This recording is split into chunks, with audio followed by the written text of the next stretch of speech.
နှစ်တကူညအချစ်နဲ့အကျူ နှစ်ဟောင်းကတိတ်တိတ်လေးထွက်ခွာသွားပြီးနှစ်သက်ကမီးလင်းတွေနဲ့ဝင်လာနေတဲ့ညပါဒီညမှာပျော်တော်နေတဲ့သူတွေရှိသလိုအချစ်ကိုတတိယနေတဲ့သူတွေလည်းရှိပါတယ် The old year slowly fades away. The new year arrives with lights and fireworks. On this night, some are celebrating with love, and some are quietly missing it. တနှစ်လုံးအတူရဲခဲ့တယ်အတူငိုခဲ့တယ်အတူလမ်းလျှောက်ခဲ့တယ်အချစ်ကတခါတလေပျော်ရွှင်မှုဖြစ်စေခဲ့တယ်လို့တခါတလေနာကျင်မှုလေးပေးခဲ့တယ်ဒါပေမဲ့အဲ့ဒီအချိန်တိုင်းကကိုယ့်ဘဝရဲ့အမှတ်တရတွေဖြစ်နေစေပါ A whole year of memories. Laughing together, crying together, walking side by side. Love gave us happiness and sometimes pain,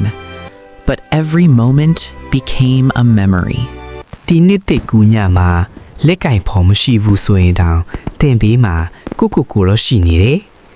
အချစ်တစ်ခုမအောင်မြင်ခဲ့တာကြောင့်ကိုတန်ဖူမစသွားပါဘူး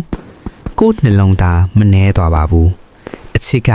အချိန်မှန်ရင်ပြန်လာမယ့်အရာပါ If you're alone on this New Year's Eve, remember, you still have yourself. A love that didn't work does not reduce your worth. တကယ်ချစ်တဲ့အချစ်ဆိုတာနာကျင်အောင်မလုပ်ဘူးပျောက်ဆုံးအောင်မလုပ်ဘူးတကယ်ချစ်တဲ့အချစ်ဆိုတာတင်ဘဝကိုအလင်းပေးနိုင်ရမယ်ဒီနှစ်သက်မှာကိုအရင်ချစ်ပါပြီးမှတယောက်ယောက်ကိုချစ်ပါ Real love doesn't hurt you.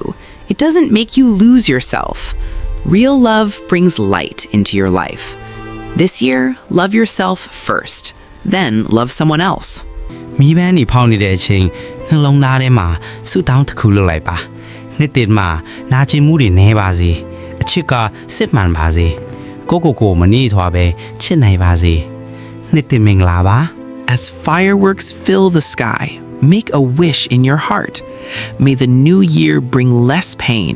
more sincere love, and a heart that never forgets its worth. Happy New Year! ဒီဗီဒီယိုကိုကြည့်ပြီးတင်းရဲ့ခန်းစားချက်တွေတစ်ခုခုပြန်တတိရသွားခဲ့ရင် comment မှာပြဝေပေးပါနော်ကြည့်ရှုပေးတဲ့အတွက်ကျေးဇူးအထူးတင်ပါတယ်